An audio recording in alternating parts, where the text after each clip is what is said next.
Baik, dan kita tahu bersama semua ya doa ini banyak sekali di dalam Al-Quran, salah satunya di surat Ghafir ayat 60.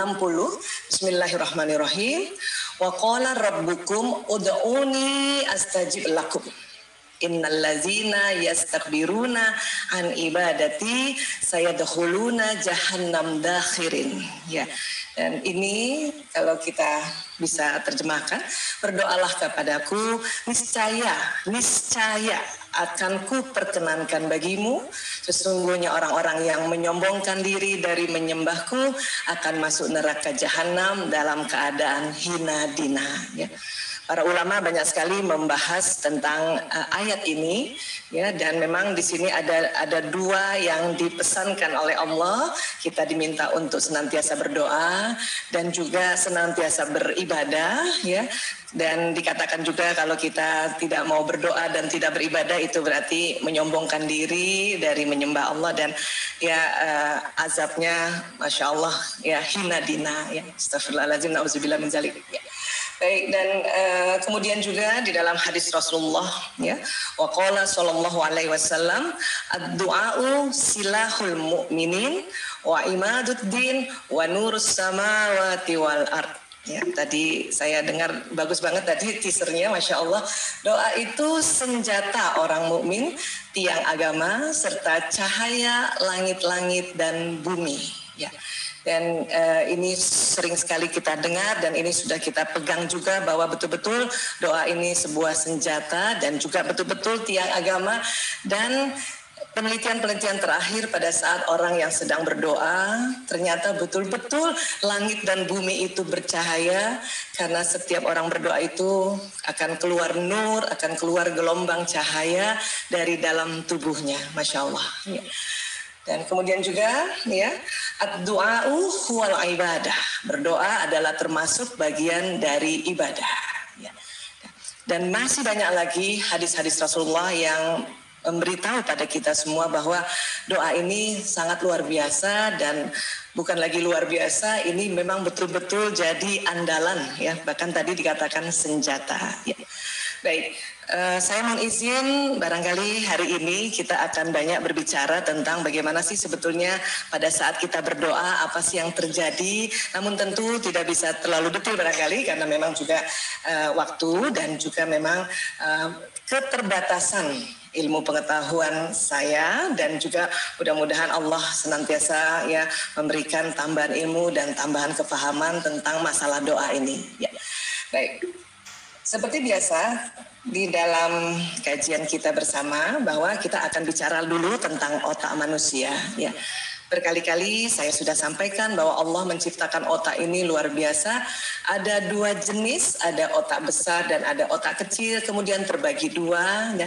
Dan sekali lagi laki-laki otaknya memang lebih berat 100 gram dibanding perempuan, ya. Bisa jadi karena tanggung jawab laki-laki itu memang jauh lebih banyak, ya, sehingga memang otaknya lebih berat sedikit dibanding perempuan, masya Allah, ya. Kemudian dari otak akan keluar sistem saraf ke seluruh tubuh sampai ujung-ujung jari, rambut, kaki dan sebagainya, ya.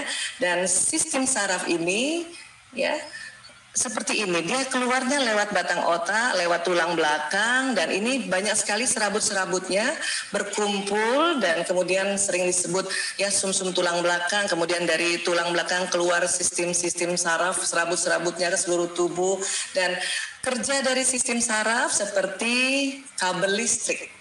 Dia membawa listrik, dan ternyata juga setiap apa yang kita ucapkan, baik sir atau zahir, maka jalan di sistem saraf ini, ya.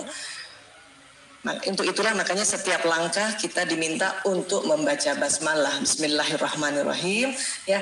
Dengan itu maka basmalah itu akan jalan di sistem saraf kita, ya, alhamdulillah. Dan kemudian apapun yang kita lafazkan termasuk istighfar, astagfirullahalazim, itu akan jalan juga ke sistem saraf, dibawa oleh sistem saraf ke otak dan ke seluruh tubuh, dan akhirnya semua tubuh manusia, semua sel-sel tubuh manusia mendengarkan atau mendapat pesan-pesan apa yang kita lafazkan. kecepatan dari jalannya pesan ini cukup cepat sekali ya. Ini ada namanya neuron sensorik. Jadi kalau neuron sensorik itu apa yang kita lafazkan, apa yang kita lihat, kita dengar, itu akan jalan ke otak secepat 240 km per jam. Ya. Kemudian kalau neuron motorik itu adalah pesan yang dari otak nanti turun ke seluruh tubuh, itu kecepatannya 320 km per jam. Ya. Jadi pada saat kita baca Bismillahirrahmanirrahim, itu ternyata di dalam tubuh terjadi ya kecepatan-kecepatan yang luar biasa, Masya Allah.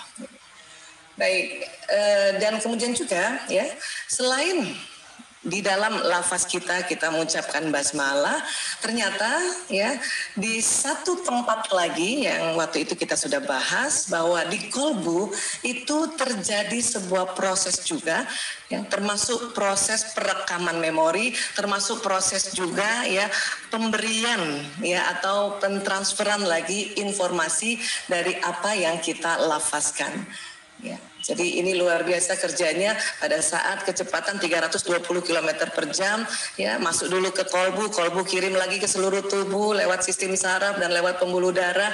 Nah, ini yang luar biasa ini. Dan alhamdulillah waktu itu kita sudah bahas. Hari ini saya hanya untuk merefresh kembali karena pada saat kita insya Allah berdoa maka kerjanya ini adalah seluruh tubuh dan paling kuat itu adalah kerja dari kolbu. Ya. Baik, jadi pesan yang diucapkan, dilihat, didengar, dipikirkan, dia akan jalan ke sistem saraf dan masuk ke kolbu manusia. Dari kolbu dia kirim ke seluruh tubuh. Ya. Baik.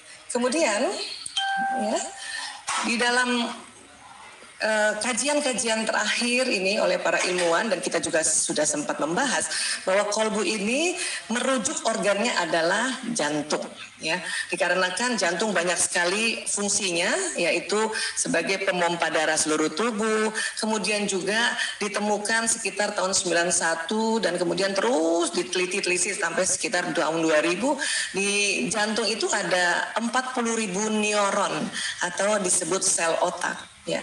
Kalau dulu sebelum tahun 91 itu ya kurang lebih ya tahun-tahun ya abad-abad ke-19 sebetulnya ilmuwan sudah tahu bahwa di otak ada sel otak dan jumlahnya 100 miliar neuron.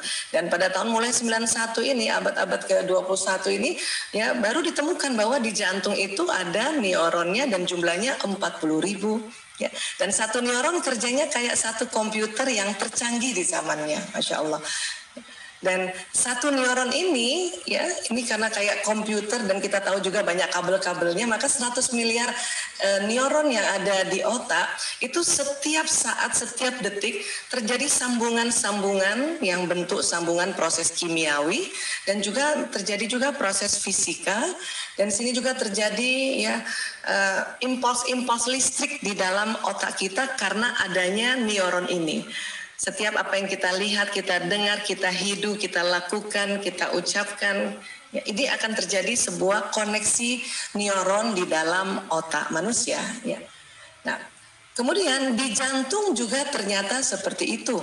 Ya. Jadi neuron di jantung juga ternyata terjadi koneksivitas, terjadi sambungan-sambungan setiap ada yang kita lafazkan. Terutama secara secara istilahnya dibatinkan atau dalam hati ya, apalagi kalau ya mengucapkannya dengan sangat khusyuk maka terjadi sambungan-sambungan ya neuron di dalam jantung manusia. Inilah diharapkan 40.000 neuron ini pada saat terjadi koneksi diharapkan sambungannya adalah sambungan yang baik-baik atau sambungan yang baik, benar, pantas, sambungan yang ilahiyah. Dan kenapa? Karena nanti kalau jantung ini baik maka seluruh tubuh baik dan bila jantung ini buruk maka seluruh tubuh buruk. Ya, itu Rasulullah SAW sudah memperingati kita. Ya. Ya. Baik, jadi sistem saraf pada jantung atau otaknya jantung memungkinkan jantung untuk belajar, mengingat, dan mempengaruhi bagian korteks pada otak untuk membuat keputusan fungsional independen. Kenapa? Karena tadi ya di dalam jantung itu ternyata 40.000 ini juga terjadi impuls listrik, Masya Allah. Ya. Dan pada saat impuls listrik di otak yang terjadi kita lihat tadi itu pun setelah dia terjadi ya sambungan listrik di dalam otak ternyata sambungan listrik itu membentuk gelombang dan dia bisa keluar Ya. Itulah pada dekade sebelum ini ada konsep-konsep yang ditemukan bahwa berpositive thinking itu akan ya mempengaruhi sekeliling, ya. Bernegatif thinking juga mempengaruhi sekeliling karena selain berpengaruh di dalam otak kita, ternyata dia juga ada gelombang keluar dan mempengaruhi sekeliling. Namun ternyata jantung mempunyai medan elektromagnetik 5.000 kali lebih besar daripada otak. Artinya jantung akhirnya menjadi sesuatu yang lebih dahsyat, ya.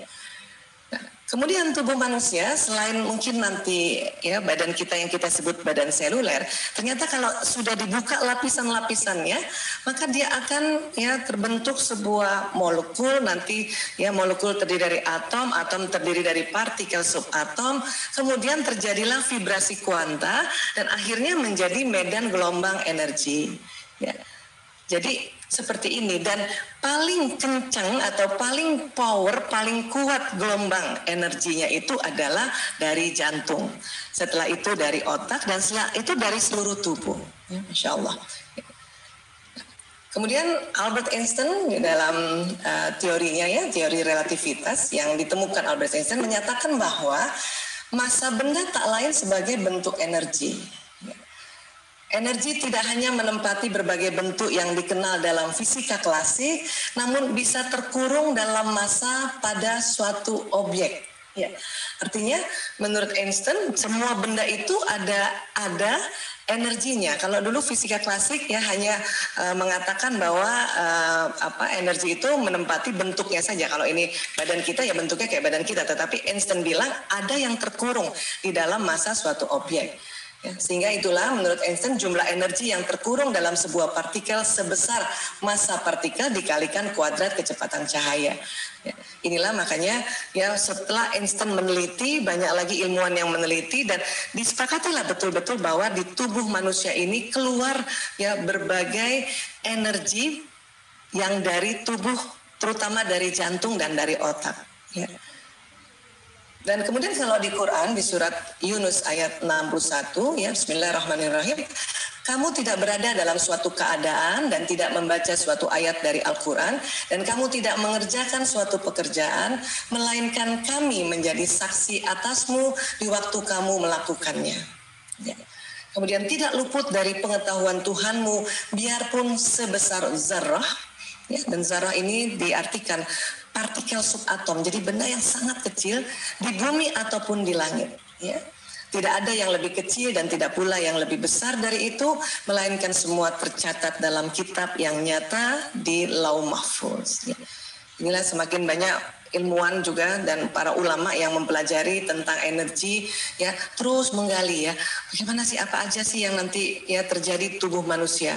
Ya. Baik.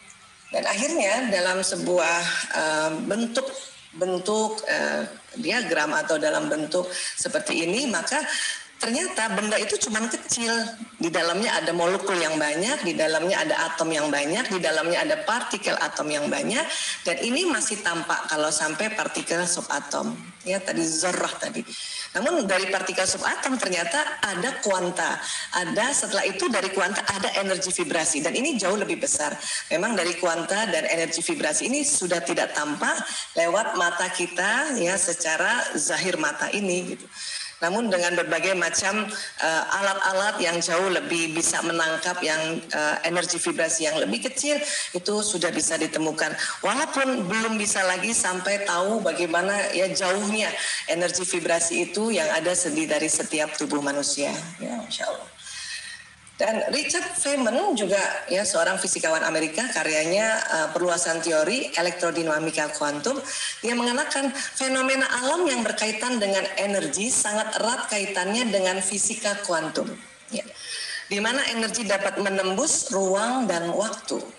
Ini yang luar biasa nih.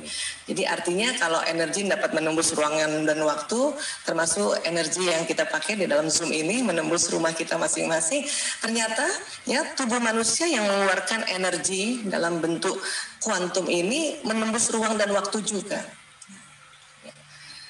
Sehingga disimpulkan bahwa tubuh manusia itu terdiri dari tubuh seluler dan juga yang kita sering sebut namanya badan bioplasmik. Ya, jadi bukan hanya dari jantung, dari otak, tapi seluruh tubuh. Ya. Dan Dr. Rollin McCarthy waktu itu kita sudah bahas, beliau dari Institute of Hermet dari UK dan Saudi Arabia. Vibrasi gelombang elektromagnetik jantung dapat mengirimkan pesan pada aktivitas otak dan jantung orang lain. Ya, dan itulah makanya dari pakai alat magnetometer, vibrasi jantung ini bisa diukur dan ternyata bisa keluar lebih dari 3 meter, Masya Allah. Ya, tadi Mbak Putri juga sudah sampaikan bahwa ya waktu itu kita sudah bahas ada dialog heart to heart gitu ya, kolbu to kolbu. Ya. Nah ini yang luar biasa ini ya, kita bisa melakukan komunikasi tanpa mulut ya, tapi bisa kolbu to kolbu ya. Jadi manusia dapat berkomunikasi dengan yang lain dengan menggunakan jantungnya tanpa mulut bicara, Masya Allah. Jadi buat suami istri, bapak ibu barangkali, atau barangkali ibu-ibu ya, kadang-kadang kan susah nih bicara sama suami ya, kenapa takut salah ngomong ya, nanti takut keliru gitu ya. Ya sudah, kalau gitu kita bicara saja pakai kolbu kita, dan insya Allah itu sampai. Walaupun kita tidak perlu tanya suami ya, ayah rasa nggak ya, aku tadi ya bicara dengan kolbuku ya, nggak usah kita cari kayak gitu ya. Pokoknya kita yakinkan diri kita, karena memang dalam penelitian-penelitian yang sangat banyak ini, kolbu to kolbu itu bisa dilakukan. Bahkan kolbu to otak ya, jadi jantung kita ke otak kita itu juga bisa dilakukan, Masya Allah.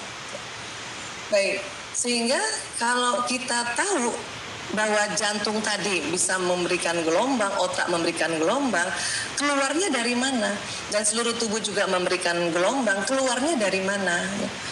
Ini ada yang disebut sebuah pembuluh satu lagi, yang namanya pembuluh meridian atau pembuluh energi. Posisinya subkutis, di bawah kulit. Ya, kalau di bawah kulit itu bukan di bawah kulit yang tebal, tapi subkutis, di bawahnya kutis kita nih ternyata ada lubang-lubang yang tempat inilah yang nanti keluarnya gelombang elektromagnetik tubuh ini gitu. Dan inilah bisa jadi kalau dalam konsep kita Islam, ini artinya kita keluar nur, keluar cahaya, ya, keluar cahaya. Dan bisa jadi juga nanti perpanjangan cahaya kita ini bukan semata-mata dari cahaya diri sendiri, tetapi juga sudah perpanjangan dari para malaikat, karena malaikat tercipta dari nur. Dan akhirnya kolaborasi antara manusia dan malaikat bisa jadi ya, wallahu alam bisawab, itu adalah dari ya perpanjangan nur ini, cahaya ini. Ya.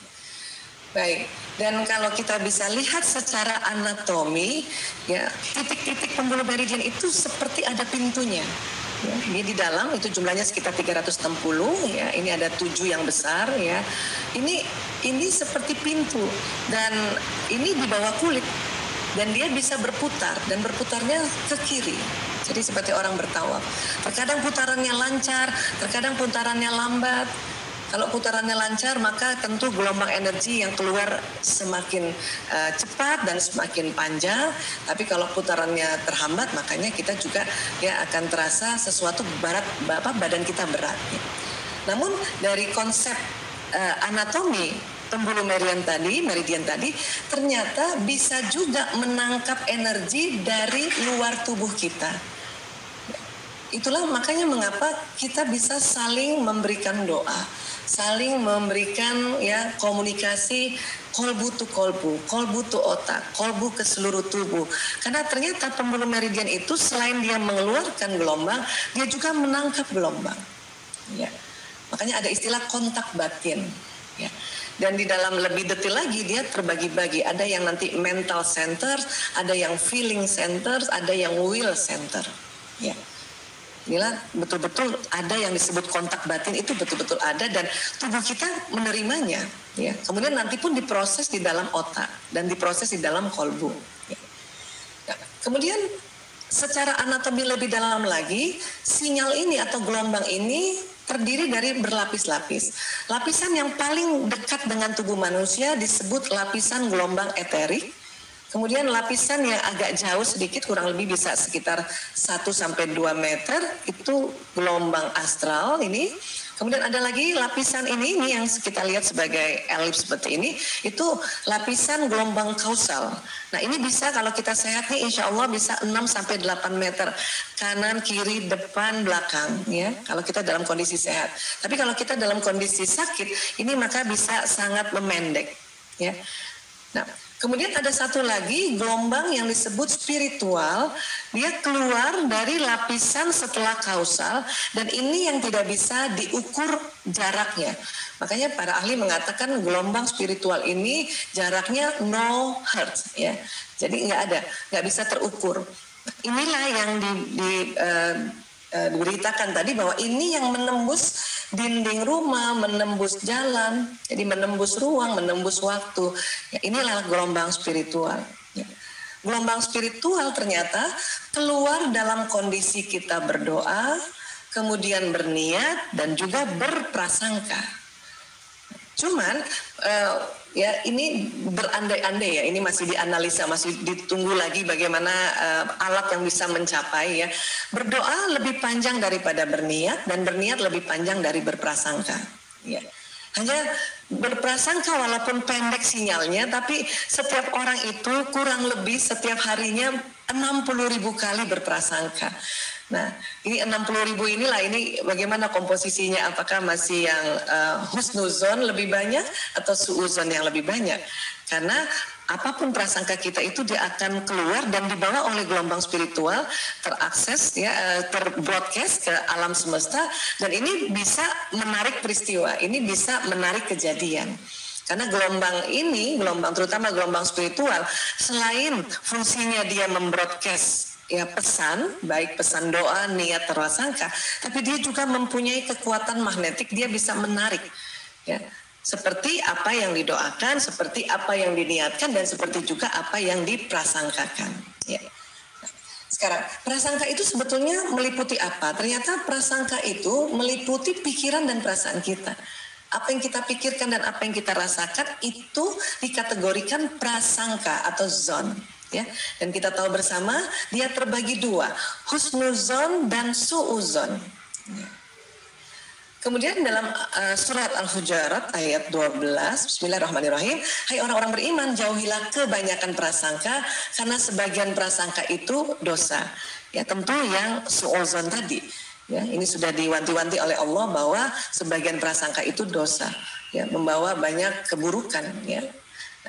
Kemudian juga ini hadis yang sangat juga luar biasa ya, kita senantiasa baca ya. Ana inda zanni abdi bi. Ya, ini yang paling sering ini ya, bahwa aku sesuai prasangka hambaku. Ya. Dan kalau ternyata ini lengkap sekali hadisnya, lanjutannya adalah aku bersamanya ketika ia mengingatku. Jika ia mengingatku saat bersendirian, aku akan mengingatnya dalam diriku. Jika ia mengingatku di suatu kumpulan, aku akan mengingatnya di kumpulan yang lebih baik daripada itu.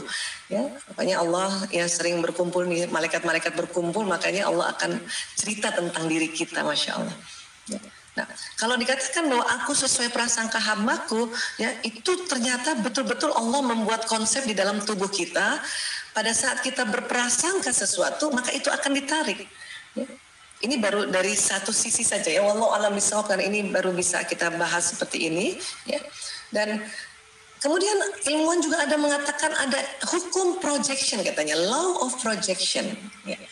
Jadi pikiran itu kan biasanya dari otak, itu fungsinya dari otak, dan perasaan itu fungsinya dari kolbu ya, atau salah satu fungsi kolbu atau jantung itu adalah menimbulkan perasaan, salah satu fungsi dari otak itu menimbulkan pikiran ya. Dan dalam 2 juta informasi per detik masuk ke dalam otak dan masuk ke dalam jantung, bayangkan 2 juta informasi per detik, baik dari mata, dari telinga, dari penghidup, rasa ya, atau sesuatu itu tadi yang dari energi alam semesta yang masuk ke tubuh kita lewat pembuluh meridian, itu per detiknya 2 juta informasi. Maka terbayang itu betul-betul di otak terjadi ya sambungan koneksi yang 2 juta per detik, kemudian di jantung juga ya terjadi sambungan koneksi 2 juta per detik. Ya, kecepatan-kecepatannya itu luar biasa ya. Dan sehingga ini ya pikiran dan perasaan inilah yang memunculkan 60.000 prasangka tadi. Tinggal kita sudah bisa lebih banyak yang husnunya atau suunya. Dan 60.000 prasangka ini ternyata memproyeksikan nasib kita. Dan nasib ini ternyata sebetulnya dia adalah realitas sekunder. Yang realitas primer itu adalah pikiran dan perasaan kita setiap hari. Ini kita baru bicara tentang prasangka, bahwa rupanya kalau kita berprasangka baik, Masya Allah, Insya Allah ya nasib kita baik. Makanya ada dikatakan ini law of projection, hukum proyeksi. Bahkan kalau kita selama ini sering yang kita dengar law of attraction. Jadi setelah memproyeksi dia attract, ya dia menarik.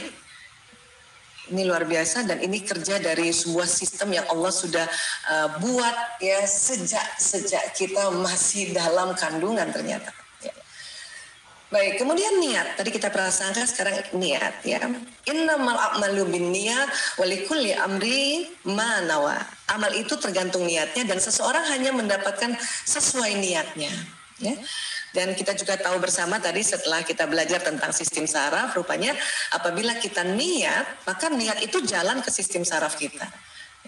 Dan kalau niatnya itu kita lillahi ta'ala, itu lebih kenceng lagi perjalanan niat itu yang kita lafazkan dan masuk ke sistem saraf. Dan juga nanti ya niatan itu bekerja dalam seluruh tubuh, wabil khusus itu di jantung ya. Namun kalau kita nanti lihat ya, kan ada banyak ulama juga mengatakan bahwa kalau niat itu nggak usah dilafazkan keras-keras ya, sir saja, dalam hati saja, batinkan saja ya. Sebagian juga mengatakan lafazkan sedikit ya, lapaskan sedikit dan khusyukkan. Nah, sebetulnya ini adalah kerja otak ya, di mana ini adalah tubuh manusia dari belakang ya. Jadi ini otak belahan kiri, ini jadi tubuhnya menghadap ke belakang ya. Rupanya otak kiri ini ya, saraf yang dari otak kiri akan jalan ke tubuh bagian kanan, dan saraf dari otak belahan kanan ini, dari belahan kanan dia akan jalan ke tubuh kiri. Jadi dia bersilang seperti itu ya. Nah, pada saat seseorang berniatkah atau berdoa, biasanya kita melafazkan, boleh dengan sir, boleh dengan zahir. Namun pada saat kita melafazkan itu, atau sering kita sebut sebuah di dalam teknik NLP itu sebuah afirmasi atau affirmation atau self talk, itu baru kerja otak kiri. Dan pesan afirmasi itu, pesan kalimat itu baru jalan ke tubuh yang bagian kanan. Ya, tubuh kiri belum. Ya, nah, tentu tubuh kiri ini diatur oleh otak kanan, maka kita perlu juga menggunakan otak kanan kita agar pesan kalimat niat, kalimat doa itu bisa jalan juga ke sistem saraf yang kiri. Salah satu kerja dari belahan kanan itu sering disebut visualisasi atau pembayangan atau seolah-olah ya. Rasulullah SAW juga sudah bersabda ya, beribadalah engkau seolah-olah engkau melihat Tuhanmu ya. Seolah-olah itu atau visualisasi itu sebetulnya salah satu kerja dari otak kanan. Maka mengapa sebetulnya pada saat kita berniat dan berdoa diminta untuk lebih pelan, tumaknina dan khusyuk agar kita ya mengaktifkan otak kiri dan kanan. Karena apabila kita doa tergesa-gesa, kemudian ya kita hanya bicara saja, dia baru jalan di bagian tubuh kanan karena baru kerja di otak kiri. Ya. Itu juga terkadang kita harus tahu arti doa, supaya pada saat tahu arti doa itu kanan itu sudah bisa membayangkan. Ya. Dan makanya banyak juga yang mengatakan kalau gitu saya pakai bahasa sendiri, bahasa Indonesia berdoanya. Ya, itu pada saat kita pakai bahasa Indonesia, karena kita tahu dan bisa memvisualisasikan, maka otak kanan bekerja dan dia jalan ke tubuh yang kiri. Ya. Selama ini mengapa dikatakan kalau kita doa hanya dilafazkan saja dia kurang power, karena dia cuma sebelah kiri dan pesannya baru jalan di kanan. Ya, ini tubuh di bagian belakang ya. Sementara jantung atau kolbu itu posisinya ada di kiri. Dan dia dipersarafi oleh sistem saraf kiri. Dan tadi kita tahu bahwa jantung yang punya gelombang lebih power ya dibanding otak dan dibanding seluruh tubuh. Itulah makanya pada saat kita melafazkan niat dan juga doa ya diminta untuk bayangkan dulu doa itu. Ya. Entah kita tahu artinya kah, atau ya kita pakai bahasa sendiri. Supaya apa? Supaya pada saat kita membayangkan dia jalan, ya pesannya ke tubuh kiri, itulah nanti kena di kolbu atau kena di jantung, dan makanya nanti jantung bisa mengirimkan pesan niat dan doa itu lebih power daripada seluruh tubuh. Ya, itulah makanya dikatakan itu ya kita batinkan saja gitu.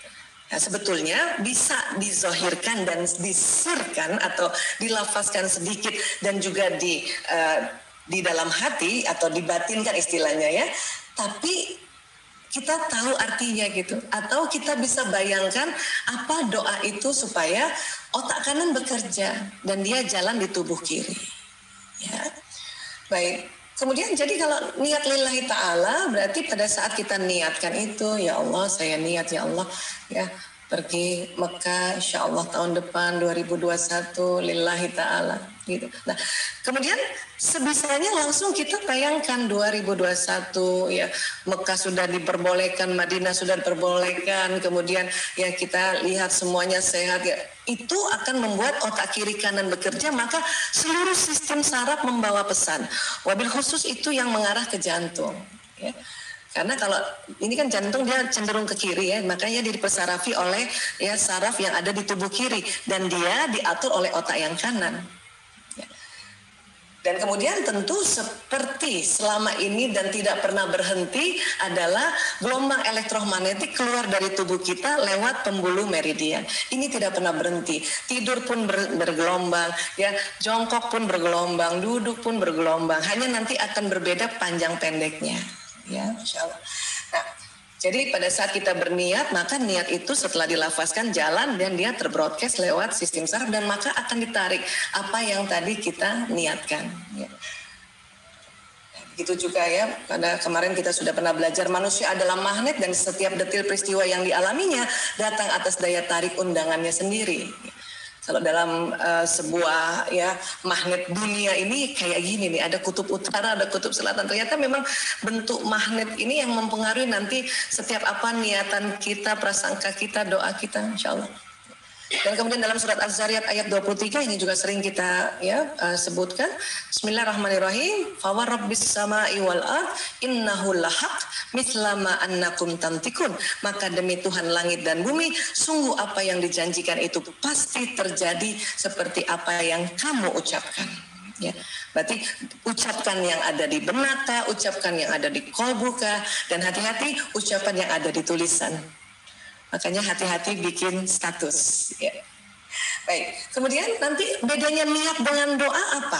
Ya, nah, jadi sebelumnya kalau prinsip hampir sama sebetulnya apa yang diucapkan ya jalan di badan dan dia akan di-broadcast oleh badan bioplasmik. Ya, sehingga kalau misalnya mengeluh, nah ini salah satu juga dari kerja prasangka, mengeluh, maka ya akan ditarik apa yang dikeluhkan, ya keluhan lagi ditarik lagi, apa yang dikeluhkan ditarik lagi gitu, ya. Kemudian tadi kalau kita senantiasa ya mengucapkan Alhamdulillah saya sehat walafiat, walaupun mungkin sedang sakit hari ini barangkali, tapi bilang saja Alhamdulillah ya Allah insya Allah sehat walafiat, maka dia akan terbroadcast ya kalimat-kalimat ini dan kemudian juga akan ditarik ya peristiwa-peristiwa yang membuat kita sehat walafiat. Entah nanti teman bawakan herbal, ya kirimkan kue, kirimkan makanan dan sebagainya, termasuk mungkin obat-obatan dan sebagainya.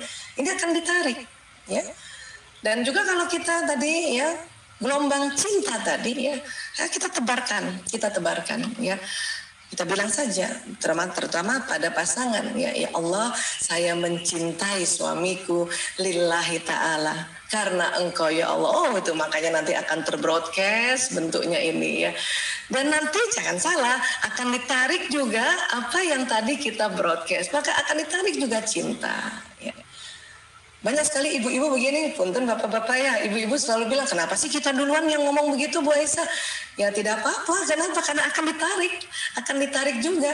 Ya, saya mah belum bisa ngomong langsung sama suami bilang saya cinta sama kamu. Nggak usah Bu, ya ngomong aja lagi habis sholat. Ya Allah, saya mencintai suamiku karena Engkau ya Allah.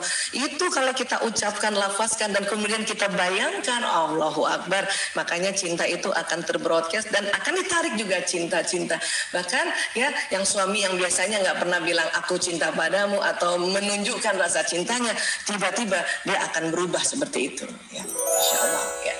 Dan namun ya ini juga yang dikatakan kalau kita senantiasa bersyukur ya ini yang akan nanti menarik nikmat.